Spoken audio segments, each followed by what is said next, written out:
Hello, beautiful people. I hope you're having an amazing day. You are a star. Don't let anybody dim your light. I'm with the hummus wizard, Jacob. We are just chilling by the water, getting in lots and lots of nature, being present with our thoughts, our emotions, getting deep, going below the surface, okay, and talking about, important ideas and how we can create less resistance and more flow. Okay, so Jacob's been mastering this. So basically, whenever you come to some sort of stagnant energy, it's where we kind of lose growth and we stop, evolving as a human. So Jacob, tell us, like, how do we let go? How do we let go of the resistance? Well, generally when we experience resistance, it's generally something that we need to lean towards, something that we need to go more deeply into. And that resistance sometimes is actually telling you that you're about to evolve. There's something special there. It usually occurs maybe in a new diet program, a new business venture. You could be even going outdoors outside your comfort zone and taking on a new adventure, and you experience that resistance. And a part of that resistance is definitely linked to your old self, your old egoic patterns. As well as there could be other outside forces that want to affect you too and don't want you to grow, they want you to evolve. Now essentially, what you want to let go of wants to go as well. So you actually have to allow it to go. Let it go. It wants to go too. And we hold on because the mind loves to hold on to things. Our ego likes to get attached to the way things are. Way we live, yes, it's comfortable. I'm enjoying it, even if we're in misery, even if we're in pain, even if it's something we keep complaining about. There's something, a part of us that enjoys complaining and enjoys being in that part. Yeah. A part of us actually identifies. Yeah, so it's a lot of that fear-based. It's a lot of like building these certain scenarios of how things could go wrong and attaching ourselves to those, that door, that path, thinking that that's going to be the reality, which will ultimately, if we choose that path. So how do we go through, how do we know we are on the right path?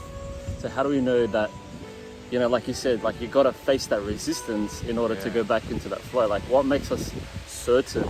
Because obviously nothing is certain but what makes us certain we're on the right track?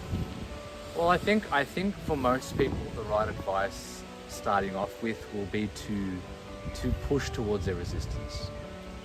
All right, to definitely face what they're fearing, face what their mind is telling them they can't do.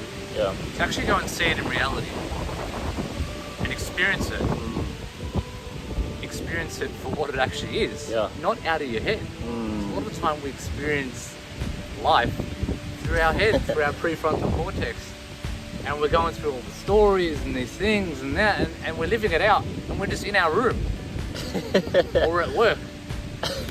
But so I think good advice to start off with would be to go step out and see what your mind's been saying you can't do. Go and face it, see it, and then you'll probably realize and go, hey, it wasn't actually that bad. It was lying to me. And sometimes you'll do it, and you'll even go back home. And you've just accomplished this goal, and then 2-3 days later you get the same thoughts, you can't do that. But you just did it. So there's something that's blocking you. So I think facing it,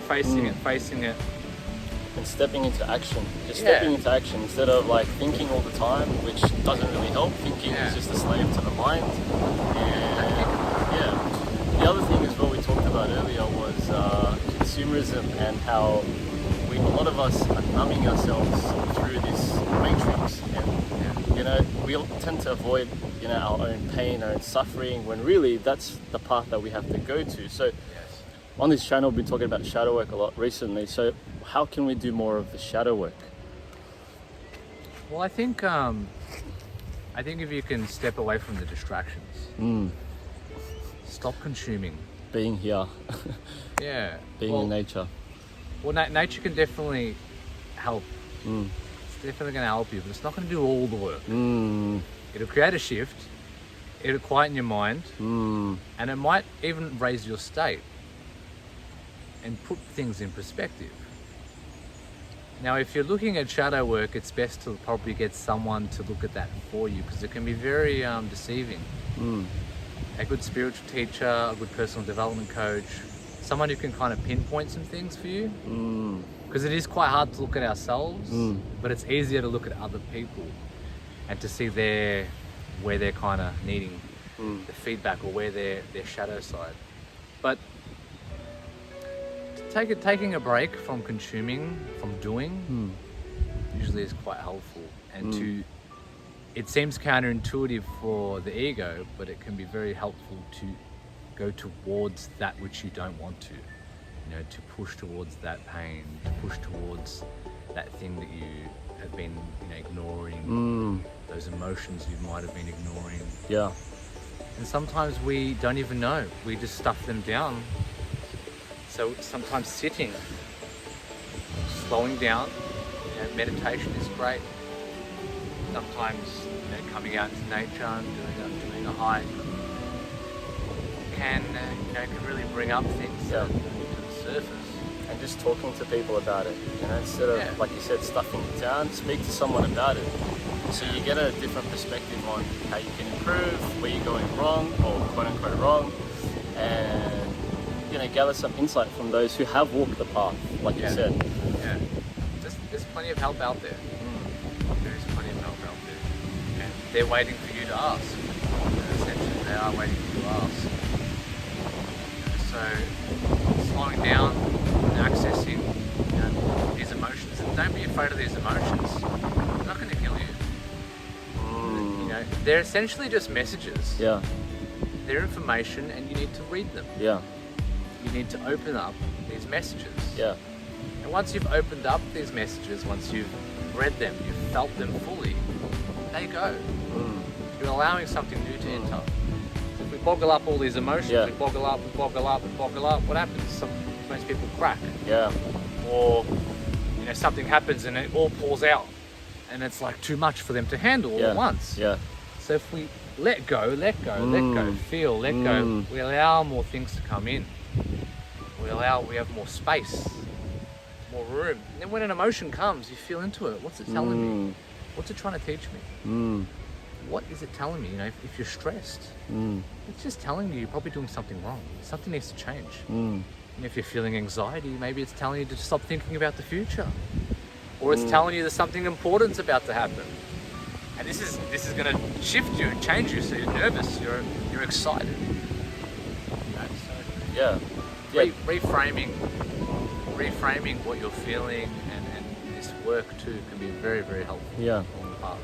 Yeah, so just learn more to observe those emotions as opposed to being triggered, and understand that we all have this beast, we all have this dragon, this animal that a lot of us are like too afraid to face, when really they're just a part of ourselves, and we can tame that by nurturing that side and learning just to let it be. And like Jacob said, just to be in the flow, let it circulate. Everything's reciprocating, everything's moving and shifting, and anytime we hold on to that, we stop growing, we stop allowing, we stop receiving, we stop evolving, and we become stagnant, and ultimately we start dying.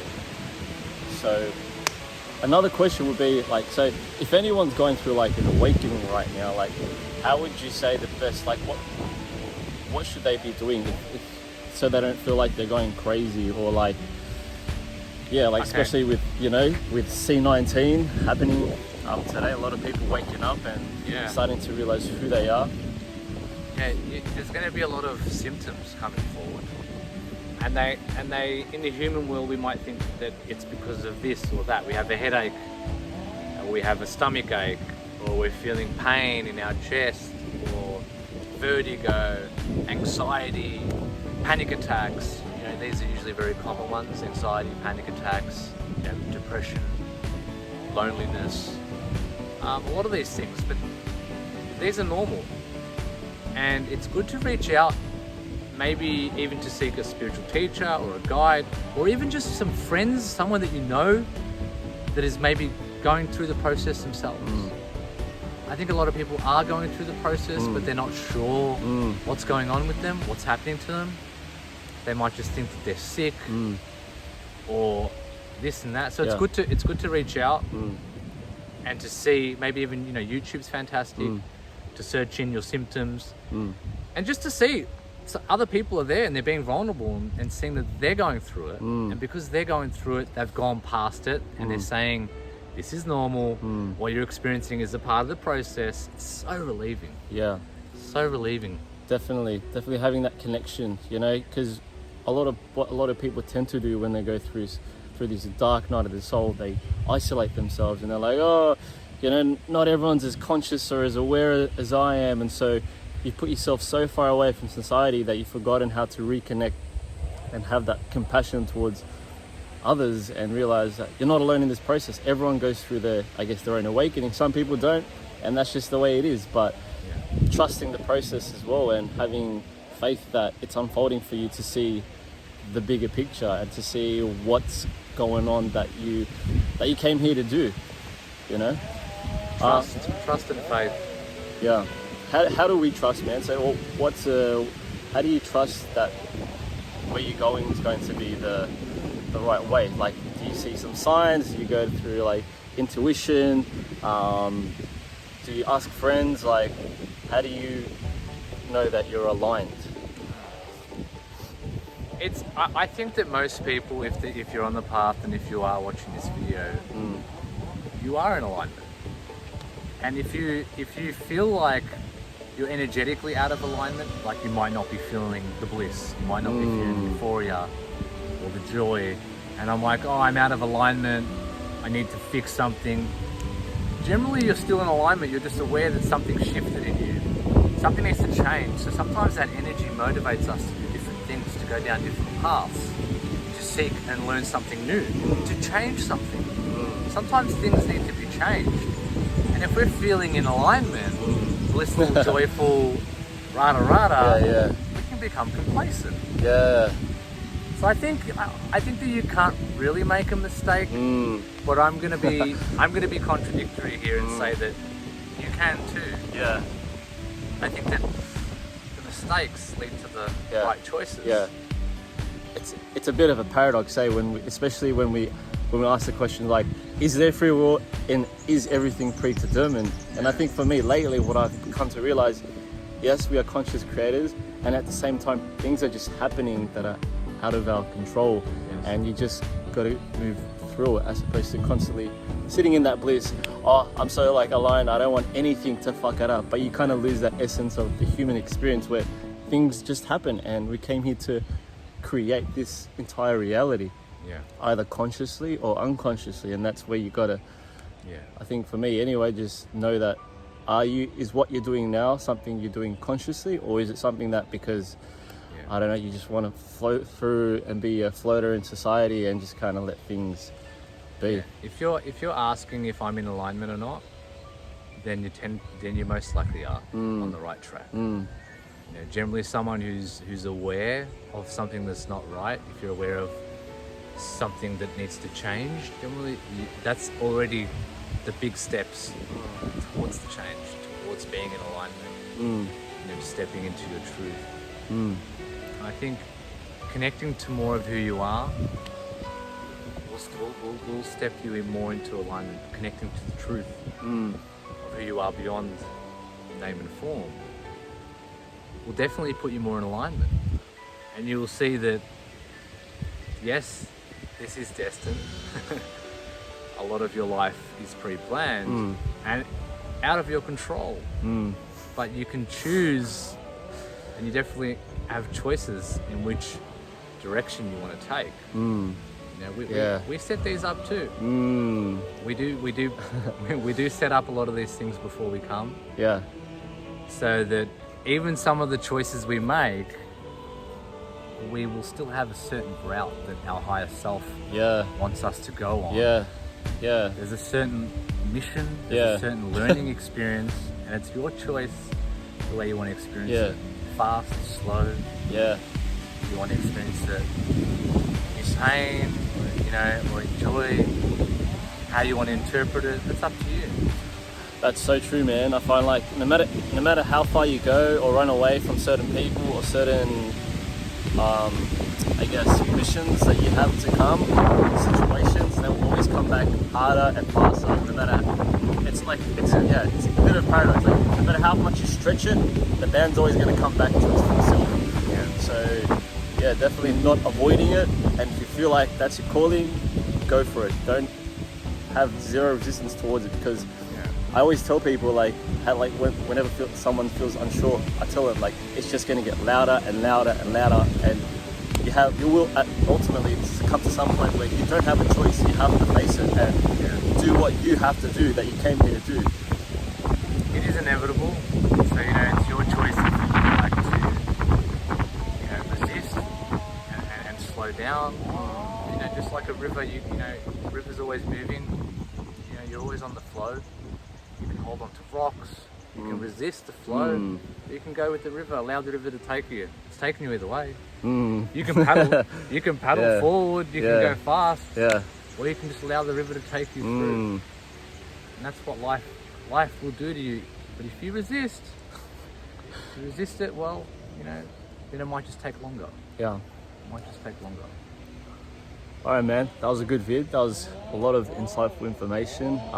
Definitely check out his YouTube channel and his Instagram, always sharing some beautiful wisdom and some comical videos as well. He's got his famous hummus recipe. Hummus. Oh my goodness, the best hummus I've ever tried. Absolutely amazing.